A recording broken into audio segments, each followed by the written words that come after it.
Assalamualaikum warahmatullahi wabarakatuh. Oke, kita lanjutkan aja ceritanya sambil mimin ke belakang rumah beres-beres. Bab 631. Saya dipukuli sebelumnya.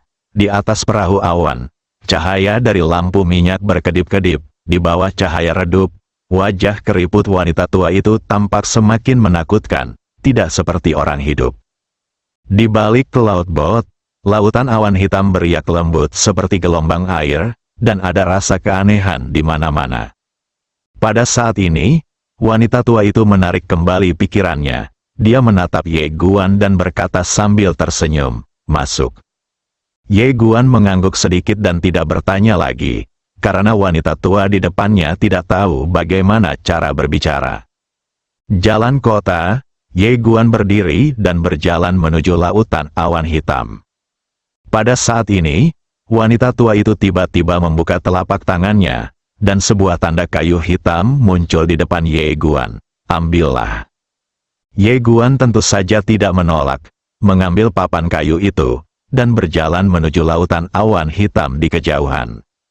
Setelah melihat Ye Guan memasuki lautan awan hitam, wanita tua itu berbalik dan melihat ke kejauhan. Dia ragu-ragu sejenak, lalu mengulurkan jarinya. Dia tampak gugup dan gelisah. Tiba-tiba, cahaya keemasan muncul dari ujungnya dari jarinya. Ekspresi wanita tua itu tiba-tiba berubah drastis, dan dia menarik kembali jarinya seperti tersengat listrik.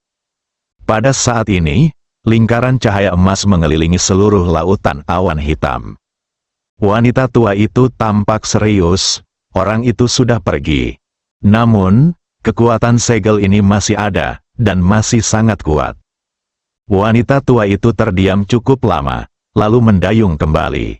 Setelah Ye Guan memasuki lautan awan hitam, tiba-tiba 3 orang muncul di tempat kejadian, 2 pria dan 1 wanita.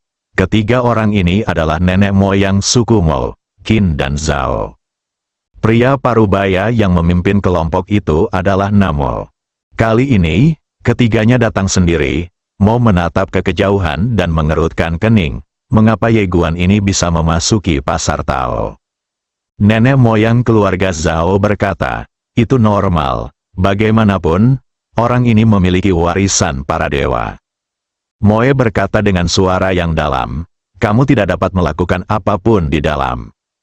Roh leluhur keluarga Zhao menatap lautan awan hitam yang aneh di kejauhan. Setelah merenung sejenak, dia berkata, "Orang ini memiliki warisan guru. Jika dia terungkap, dia akan didambakan oleh yang berkuasa, orang luar." Dan pergi. Setelah mengatakan itu, mereka bertiga langsung memasuki kota Dao. Saat ketiga orang itu masuk, Daoshi mulai menghilang perlahan. Alasan ketiga orang itu masuk adalah karena tempat munculnya pasar Tao itu acak. Jika mereka tidak masuk sekarang, begitu menghilang, bahkan mereka akan kesulitan menemukan pasar Tao. Pada saat ini, perubahan tiba-tiba terjadi, dan kota Dao yang akan menghilang tidak jauh dari sana tiba-tiba menjadi kokoh kembali. Ternyata di langit berbintang yang jauh, seorang gadis kecil sedang berjalan perlahan. Gadis kecil itu sedang menggendong seorang lelaki kecil berkulit putih di pelukannya. Orang-orang besar akan datang, harus menunggu. Segera, gadis kecil dan pria kulit putih kecil memasuki kota. Di sisi lain, mereka berdua menyaksikan semua ini. Itu adalah pria berkemeja putih dan wanita dengan rok polos. Pria berkemeja putih memandang gadis kecil itu dan berkata dengan lembut, "Mereka, Kinger, apakah kamu kenal mereka?" Wanita dengan rok polos itu mengangguk, "Saya telah dikalahkan." Pria berkemeja putih, setelah Ye Guan berjalan ke lautan awan hitam, pemandangan di depannya berangsur-angsur menjadi jelas. Itu adalah kota kuno berwarna biru yang tidak diketahui. Sepi, dengan hujan ringan yang turun, memberikan perasaan sejuk. Ye Guan berjalan di jalan yang sepi, membiarkan gerimis dingin menimpanya. Dia tiba-tiba berkata dalam hatinya, "Senior, dari apa yang baru saja dikatakan orang itu, mereka sepertinya telah membuat semacam kesepakatan dengan senior Senyi. Mu Yuandao, seharusnya begitu, tapi saya tidak tahu apa-apa tentang ini." Ye Guan tersenyum dan berkata, sepertinya Senior Senyi masih memiliki banyak rahasia yang tidak kita ketahui. Buku hitam kuno di tubuhnya belum retak. Memikirkan buku kuno berwarna hitam ini, Ye Guan tiba-tiba mendapat ide di benaknya. Orang-orang di tempat ini mungkin tahu bahwa mereka bisa membaca kata-kata di dalamnya. Setelah membaca ini, Ye Guan mendongak. Tanpa diduga, kabut muncul di kota. Di bawah kabut, seluruh kota tiba-tiba tampak tidak nyata dan kabur. Ye Guan mencoba melepaskan kesadaran spiritualnya. Tetapi dia terkejut saat mengetahui bahwa dia tidak dapat menggunakan kesadaran spiritualnya sama sekali. Mu Yuan tiba-tiba berkata dengan suara yang dalam, tempat ini agak istimewa, jadi berhati-hatilah. Ye Guan mengangguk dan terus berjalan lebih jauh ke kota. Pada saat ini, langkah kaki tiba-tiba terdengar di belakang Ye Guan. Ye Guan berbalik dan melihat seorang pria kasar berjalan tidak jauh dari sana. Pria itu tinggi, dengan janggut di seluruh wajahnya, dan dia membawa kotak bambu di punggungnya. Melihat Ye Guan, pria kasar dan sombong itu tertegun sejenak, lalu menyeringai, apakah kamu ingin membeli sesuatu? Tanpa menunggu Ye Guan berbicara, dia meletakkan kotak bambunya, mengeluarkan beberapa barang darinya dan meletakkannya di depan Ye Guan. Kamu melihatnya dan sedikit terkejut, karena yang diambil pria kasar ini semuanya adalah harta ilahi. Salah satu pedang panjang menarik perhatiannya. Pedang ini panjangnya sekitar 3 kaki, lebar 2 jari, dan benar-benar gelap. Tapi ada garis merah tua di tengah badan pedang. Melihat tatapan Ye Guan, pria parubaya itu buru-buru bertanya, teman muda, apakah kamu tertarik dengan pedang ini? Ye Guan sedikit mengangguk, bolehkah aku melihatnya? Pria parubaya itu berkata dengan berani, apakah ada yang tidak bisa dilihat? Karena itu, dia mengambil pedang itu dan menyerahkannya kepada Ye Guan. Ye Guan hendak mengambil pedangnya, tapi pria parubaya itu mengambilnya kembali. Ye Guan menatap pria parubaya itu dengan bingung. Pria parubaya itu berkata dengan serius, teman kecilku, pedang ini disebut karma jahat, dan memiliki kekuatan karma jahat. Jika Anda tidak cukup berkultivasi, pikiran Anda akan terpengaruh olehnya, atau jiwa Anda akan terpengaruh. Paling buruk akan tertelan olehnya. Kamu. Ye Guan tersenyum dan berkata, terima kasih atas pengingatnya. Pria parubaya itu tersenyum dan berkata, seharusnya begitu. Karena itu, dia menyerahkan pedang itu kepada Ye Guan.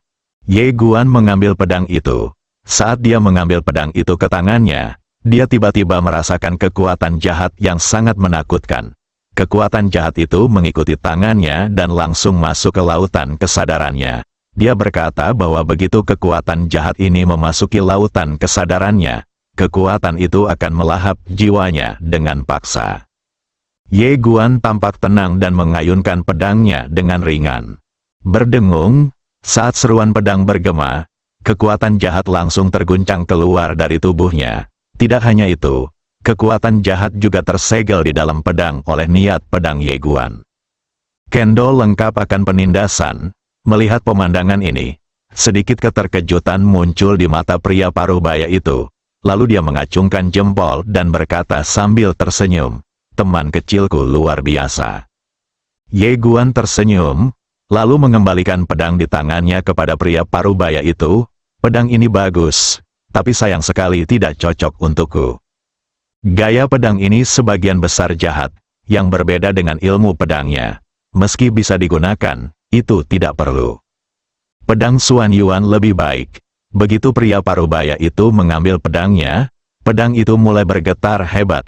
Pria parubaya itu memandang ke arah Ye Guan dan berkata sambil tersenyum, teman kecilku, dia ingin mengikutimu. Pedang tidak hanya memilih pedangnya, pedang juga memilih orangnya. Ye Guan menggelengkan kepalanya. Dia tidak memiliki kesan yang baik tentang pedang ini. Melihat Ye Guan menolak lagi, pria parubaya itu tersenyum pahit. Oke. Saat dia berbicara, dia meletakkan pedangnya dan menunjuk ke tumpukan harta ilahi di depannya. Apakah ada yang kamu suka? Kamu melihat harta suci di depan pria parubaya itu. Akhirnya, matanya tertuju pada salah satu sisik hitam. Pada skala hitam, ada tanda misterius.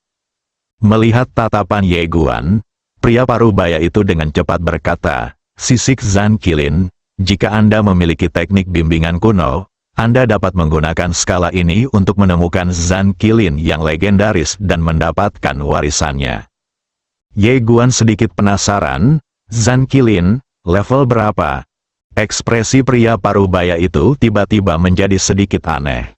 Ye Guan tersenyum dan menjelaskan, "Ini pertama kalinya aku datang ke Daoshi." Pria parubaya itu mengangguk, "Saya mengerti." Setelah selesai berbicara, dia berhenti dan berkata, "Saya baru saja melihatnya." "Kamu Guan?" Pria parubaya itu tersenyum dan menjelaskan, "Binatang perang ini adalah binatang iblis. Datang dari alam pegunungan dan laut. Tahukah Anda alam pegunungan dan laut?" Ye Guan menggelengkan kepalanya. Pria parubaya itu menggelengkan kepalanya dan tersenyum. "Oke." Saat ini, Ao Qian tiba-tiba muncul di samping Ye Guan. Melihat Ao Qian tiba-tiba muncul, Ye Guan sedikit terkejut, karena Ao Qian selama ini mengasingkan diri dan berlari menuju alam leluhur. Kenapa tiba-tiba dia kehabisan? Setelah Ao Qian keluar, matanya tertuju pada sisik binatang perang itu. Melihat tatapan Ao Qian, Ye Guan bertanya, "Apa?" Ao Qian dengan lembut membelai timbangan itu, lalu berbisik, "Ada kekuatan aneh yang terkandung di dalamnya." Pria parubaya itu menjelaskan, kekuatan monster perang dapat meningkatkan kekuatan tempur monster-monster, yang seharusnya sangat membantu gadis itu. Ye Guan memandang Ao Qian dan Ao Qian mengangguk. Ye Guan memandang pria parubaya itu dan bertanya, "Bagaimana cara menjualnya?" Pria parubaya itu tersenyum dan berkata, "Dari alam semesta manakah teman kecilku berasal?" Ye Guan Dao, Senyi, mata pria parubaya itu tiba-tiba berbinar. Berasal dari alam semesta Senyi, artinya memiliki asal-usul leluhur. Benda ini hanya membutuhkan 50 helai asal-usul leluhur. 50 helai asal-usul leluhur, bagi yang lain, itu akan menjadi harga yang sangat mahal. Tetapi baginya, itu hanya gerimis. Ye Guan mengeluarkan 50 helai asal leluhur dan menyerahkannya kepada pria parubaya. Pria parubaya itu dengan cepat menyimpannya dan kemudian menyerahkan timbangan binatang perang cepat itu kepada Ye Guan. Ye Guan mengambil timbangan itu dan menyerahkannya kepada Ao Qian. Ao Qian mengambil timbangan dan bertanya, "Apakah masih ada lagi?" Pria parubaya itu menggelengkan kepalanya dan tersenyum, "Benda ini terlalu berharga. Saya sangat beruntung mendapatkannya." Ao Qian mengangguk sedikit dan tidak berkata apa-apa lagi. Pria parubaya itu ragu-ragu sejenak, lalu berkata, "Namun, jika Anda memiliki teknik panduan kuno, Anda dapat menggunakan objek ini untuk menemukan binatang perang, dan bahkan memasuki alam pegunungan dan laut yang legendaris." Ye Guan bertanya, "Apa teknik bimbingan kuno itu?" Pria parubaya itu menjelaskan, metode magis khusus yang dapat menelusuri kembali ke asal-usulnya. Ye Guan bertanya lagi, "Apakah kamu memiliki keterampilan ini?" Pria parubaya itu tersenyum pahit, "Tidak, jika saya memilikinya, saya akan menggunakannya saja." Ye Guan sedikit tidak berdaya, karena dia bisa merasakan bahwa Ao Qian peduli dengan skala binatang perang itu. Namun kali ini, pria parubaya itu berkata lagi, "Ada pria yang harus tahu siapa yang memilikinya." Ye Guan buru-buru bertanya, "Siapa?" Pria parubaya itu berkata, "Ikuti saya." Setelah mengatakan itu, dia mengambil kotak bambunya dan berjalan menuju kejauhan bersama Ye Guan dan yang lainnya. Setelah melewati beberapa jalan, mereka bertiga sampai di sebuah kedai minuman. Lusuh, hanya ada beberapa meja kayu. Di belakang meja depan, ada seorang wanita berbaring telentang. Wanita itu tampak berusia 20-an. Dia mengenakan rok bermotif bunga sederhana. Dia berpakaian sederhana dan memiliki penampilan biasa jelek juga.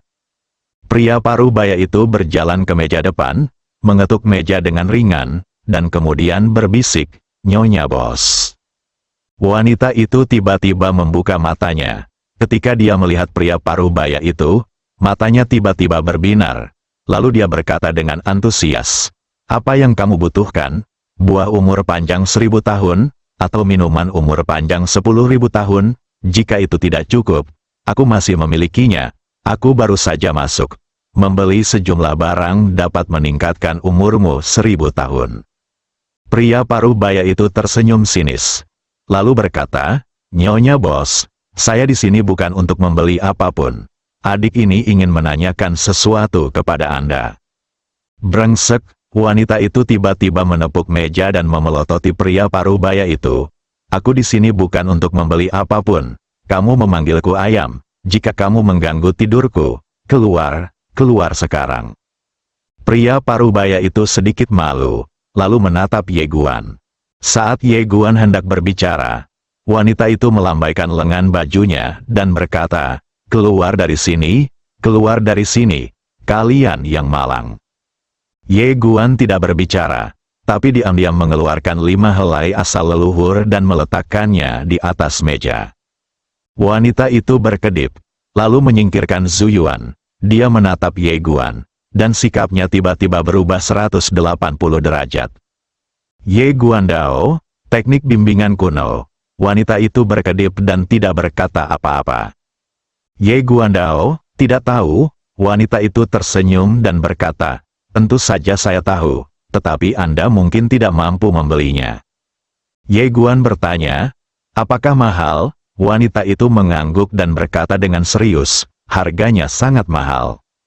Ye Guan Dao, "Berapa?" Wanita itu mengangkat jarinya dan berkata, 100 leluhur. Ye Guan mengerutkan kening. Pada saat ini, pria parubaya itu dengan cepat menarik Ye Guan keluar toko, dan kemudian berkata, "Toko ini adalah toko paling gelap di kota. Saya menyebutnya toko hitam. Anda dapat bertanya kepadanya tentang berbagai hal, tetapi Anda sama sekali tidak bisa beli apapun darinya. Karena di sini sangat gelap. Meskipun teknik bimbingan kuno sangat berharga, itu pasti tidak bernilai 100 leluhur. Dia melihat bahwa Anda masih muda dan menghabiskan banyak uang, jadi dia ingin menipu Anda." Ye Guan berpikir sejenak dan kemudian berkata, "Apakah perampokan ilegal di sini?" Pria parubaya itu memandang Ye Guan dengan tidak percaya. "Brengsek, mereka hanya berkulit hitam, tetapi Anda ingin merampok. Selamat tahun baru semuanya." Bab 632, saya hanya mencuri. Perampokan, pria parubaya itu memang sedikit kaget. Ide pemuda ini sangat berbahaya. Melihat ekspresi kaget pria parubaya itu, Ye Guan tersenyum dan berkata, "Kamu tidak boleh main-main di sini, kan?" Pria parubaya itu mengangguk dan berkata dengan sungguh-sungguh, "Ya, ada aturan di sini. Orang di sini tidak diperbolehkan mengambil tindakan sesuka hati, dan mereka tidak boleh mengambil tindakan." "Tidak bisa mengambil tindakan?" Ye Guan sedikit terkejut. "Segel?" Pria parubaya itu sedikit mengangguk. "Ya."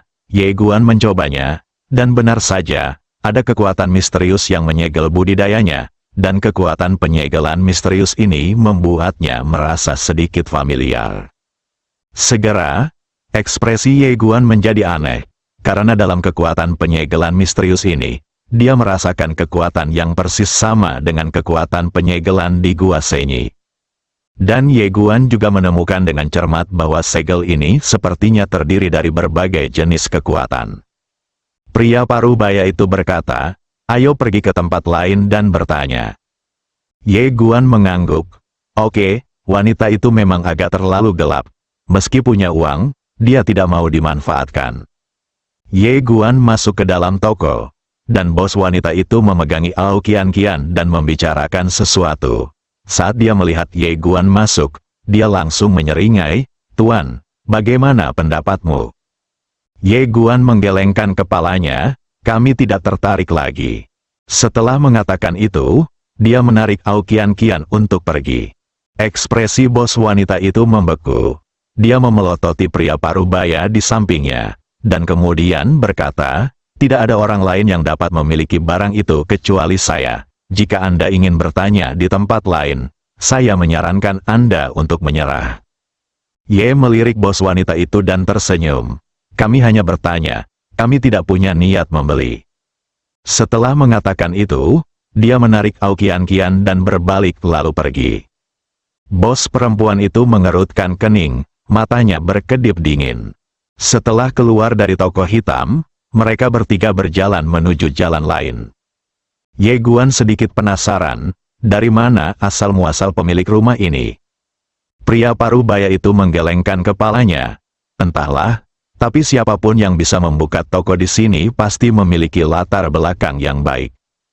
Kamu melihat sekeliling dan menemukan bahwa beberapa toko di sekitarnya sudah buka, tetapi tidak banyak orang di jalan.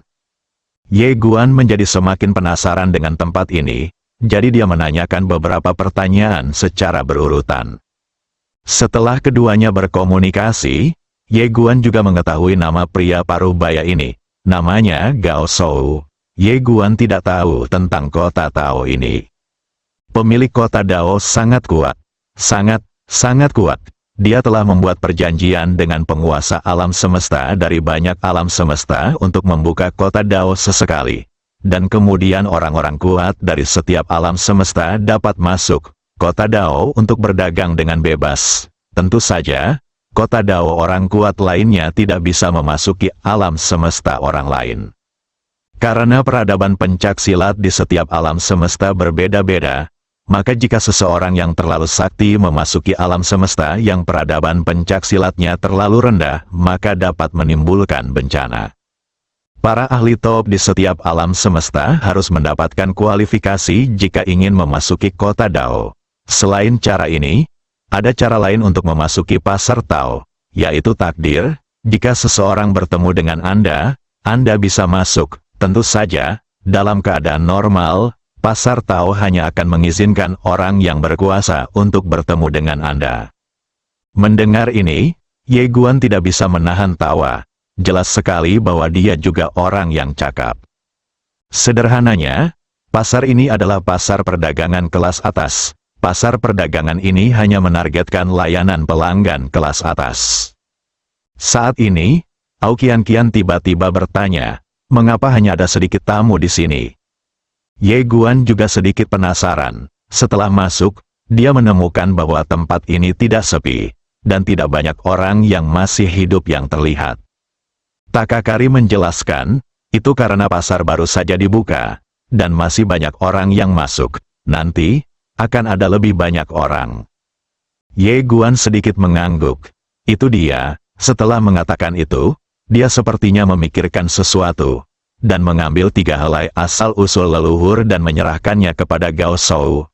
Terima kasih, Saudara Gao, karena telah membantu saya dan istri saya menjernihkan keraguan mereka. Aokian-kian melirik Ye Guan dan mengerucutkan bibirnya sambil tersenyum. Gao Shou melambaikan tangannya berulang kali. Ye Xiaoyu, jangan seperti ini. Ini hanya informasi yang nilainya kecil, tidak perlu membayar. Ye Guan tersenyum dan berkata, ambillah. Gao Shou menggelengkan kepalanya lagi.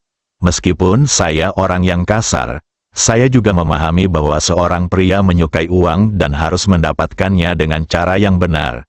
Xiao Yuye, tolong segera singkirkan sumber leluhurnya. Jika tidak, saya akan marah. Melihat Gao Shou tidak terlihat palsu, Ye Guan ragu-ragu sejenak, lalu menyimpan zuyuannya, lalu tersenyum dan berkata, kalau begitu aku akan membeli sesuatu dari saudara Gao. Gao Shou tersenyum dan berkata, tidak harus seperti ini. Ye Xiaoyu tidak ingin berutang budi kepada siapapun. Aku bisa memahaminya. Namun, ini hanya masalah sepele dan tidak dianggap sebagai bantuan sama sekali. Setelah mengatakan ini, dia berhenti, dan kemudian berkata, izinkan saya mengatakan satu hal lagi. Karena Ye Xiaoyu adalah seorang pendekar pedang, dia tidak boleh terlalu terikat pada hal-hal remeh ini. Jika tidak, seiring berjalannya waktu, itu akan berdampak pada Ye ilmu pedang Xiaoyu. Setelah berpikir sebentar, Ye Guan mengangguk sedikit, saya terlalu gigih. Gao Kari tersenyum dan berkata, masalah ini sudah terungkap. Ayo kita pergi ke rumah berikutnya dan bertanya. Ye Guan mengangguk. Oke, dibawa ke pemimpinan Gao Shou. Setelah beberapa saat, mereka bertiga datang ke sebuah toko. Ada banyak harta karun di rak toko. Melihat harta karun tersebut, Ye Guan terkejut karena dia menemukan bahwa harta karun tersebut setidaknya merupakan harta suci tingkat. Saat ini, seorang lelaki tua berjalan ke bawah. Pria tua itu agak kurus. Dia mengenakan jubah linen dan terlihat sangat cakap. Melihat mereka bertiga, lelaki tua itu tersenyum dan berkata, "Selamat datang." Saat Ye Guan menjelaskan tujuannya, lelaki tua itu mengerutkan kening. Ye Guan bertanya, "Apa?" Orang tua itu berkata dengan suara yang dalam, "Sejujurnya, saya memiliki teknik bimbingan kuno, tapi saya tidak bisa menjualnya kepada Anda." Ye Guan bingung, kenapa? Orang tua itu menghela nafas dengan suara rendah. "Jika kamu datang ke sini lebih dulu, akan mudah untuk berbicara denganku. Tapi sayang sekali kamu pergi ke toko hitam dulu, dan kamu tidak mencapai kesepakatan dengannya. Jika aku menjualnya padamu, wanita itu pasti akan membalas dendam dengan gila-gilaan." Saat dia berbicara, dia menggelengkan kepalanya sedikit. "Saya tidak ingin memprovokasi wanita ini." Mendengar perkataan lelaki tua itu, Ye Guan dan Gao Shou saling berpandangan, dan Ye Guan langsung bertanya, apakah wanita itu begitu kuat? Lelaki tua itu tersenyum pahit. "Wanita ini tidak hanya kuat, dia juga tidak masuk akal. Jika aku menjualnya padamu, dia pasti akan mengawasiku mulai sekarang. Hei." Setelah Ye Guan terdiam beberapa saat, dia mengangguk sedikit, "Saya mengerti." Setelah mengatakan itu, dia berbalik dan pergi bersama Gao Shou dan Nao Qian. Dan ketika mereka bertiga hendak keluar dari pintu, lelaki tua itu berkata lagi, "Jika kamu ingin pergi ke tempat lain untuk terus bertanya, kamu tidak perlu melakukannya. Tidak ada seorang pun di sini yang akan mengambil inisiatif untuk menyinggung perasaan itu wanita." Ye Guan tersenyum dan berkata, "Terima kasih sudah memberitahuku." Setelah mengatakan itu, mereka bertiga berbalik dan pergi. Di luar, Gao Kari berkata dengan suara yang dalam, "Saya tahu wanita ini kuat, tapi saya tidak menyangka dia begitu kuat." Ye Guan juga sedikit terkejut. Dia tidak menyangka tidak ada orang di sini yang berani memprovokasi wanita itu. Ao Qian tiba-tiba berkata, "Lupakan saja." Ye Guan memandang Ao Qian, dan Ao Qian tersenyum dan berkata, "Saya bisa mencapai alam leluhur tanpa skala binatang perang, tapi mungkin membutuhkan lebih banyak waktu." Ye Guan berkata dengan suara yang dalam, 100 sumber leluhur. Ao Qian menggelengkan kepalanya, "Dia terlalu gelap. Meskipun kami tidak peduli dengan uang, saya tidak senang dengan uang yang dikeluarkan." Ye Guan berpikir sejenak lalu berkata, "Oke, saat ini, mereka bertiga sepertinya merasakan sesuatu." Mereka berbalik dan melihat 3 orang berdiri di pintu masuk toko gelap tidak jauh dari sana. Melihat ketiga orang ini, wajah Ye Guan tiba-tiba menjadi gelap. 3 dewa, namun, apa yang dia lihat pada awalnya adalah tiruan, tapi sekarang yang berdiri di depannya adalah 3 dewa itu sendiri. Ye Guan tahu bahwa ketiga dewa ini ada di sini untuk menemukannya, tetapi dia tidak menyangka pihak lain akan datang langsung ke Daoshi. Ketiga dewa itu menatap Ye Guan dengan dingin, dan Mo, sang pemimpin, berkata, "Apakah menurutmu kamu bisa dilindungi di sini?"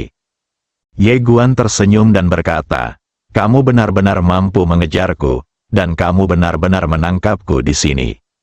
Moe berjalan perlahan ke arah Ye Guan dan menggelengkan kepalanya. "Aku tidak tahu mengapa Tuhan memilih manusia untuk mewarisi semua yang dia miliki. Dengan segala hormat, kamu tidak dapat mengubah dunia seperti yang dilakukan guru." Ye Guan menggelengkan kepalanya dan tersenyum, "Tidak perlu mengatakan ini. Jika kamu ingin mencuri warisan, katakan saja begitu." Moe menatap Ye Guan. "Apakah menurutmu kamu benar-benar aman di sini? Jika menurutmu begitu, maka aku dapat memberitahumu bahwa kamu salah." Setelah mengatakan itu, dia berbalik dan pergi. Ketiga dewa itu berjalan langsung ke toko hitam. Melihat pemandangan ini, Ye Guan mengerutkan kening, dan Ao Kian Kian di sampingnya berkata dengan sungguh-sungguh, saya telah memperoleh alam leluhur. Cacat terbesar Ye Guan saat ini bukanlah kurangnya alam kendo, tapi kurangnya alam kendonya sendiri. Jika dia bisa mencapai alam leluhur, maka Ye Guan bisa bergabung dengannya dan juga mencapai alam leluhur. Hanya ketika Ye Guan mencapai alam leluhur dan menghadapi dewa-dewa nyata ini, dia dapat memiliki modal untuk bertarung. Dan sekarang dia ingin segera mencapai alam leluhur. Cara terbaik adalah dengan merampok penguasa sisik binatang perang. Karena kekuatan binatang perang yang terkandung di dalamnya dapat sangat meningkatkan kekuatannya. Di samping Ye Guan, Gao Shou tiba-tiba berkata, Saudara Ye, meskipun kamu tidak dapat mengambil tindakan di sini, ada pengecualian. Ye Guan memandang Gao Kari. Gao Kari hendak berbicara. Pada saat ini, istri pemilik toko hitam di kejauhan tiba-tiba berjalan keluar, dan di belakangnya, ada 3 dewa. Pemilik toko hitam itu perlahan berjalan ke arah Ye Guan dan berkata sambil tersenyum, anak kecil yang tampan, ada sesuatu yang ingin aku bicarakan denganmu. Ye Guan memandang istri pemilik toko hitam itu dan tidak berkata apa-apa. Pemilik toko hitam tersenyum dan berkata, baru saja, saya menemukan bahwa pembuluh darah leluhur menghilang di istana saya. Hari ini, hanya Anda yang memasuki istana saya, jadi, saya curiga Anda telah mencuri leluhur saya Vena. Untuk membuktikan bahwa Anda tidak bersalah, saya harus menggeledah Anda. Mencari, setelah mendengar perkataan pemilik toko hitam, wajah Gao Kari tiba-tiba menjadi gelap. Dia melirik ke 3 orang di belakang pemilik toko hitam dan tidak berkata apa-apa. Ye Guan menatap istri pemilik toko hitam itu, ini adalah dendam antara aku dan mereka. Pemilik toko hitam itu tersenyum dan berkata, saya tidak akan terlibat dalam dendam di antara kalian. Saya hanya tahu bahwa Anda mencuri garis keturunan leluhur saya. Menurut aturan di sini, saya dapat mencari. Pada saat ini, Ye Guan tiba-tiba bergegas ke depan. Sebelum pemilik toko hitam itu bisa bereaksi, Ye Guan mencengkeram tenggorokannya dan memelintirnya dengan kasar. Klik. Kepala istri pemilik toko hitam itu diangkat begitu saja. Ada banyak darah. Ye Guan memegang kepala istri pemilik toko hitam dengan tangan kirinya, dan mengambil cincin dari istri pemilik toko hitam dengan tangan kanannya. Lalu dengan tenang berkata, koreksi, biasanya saya tidak mencuri. Saya hanya merampok. Bersambung.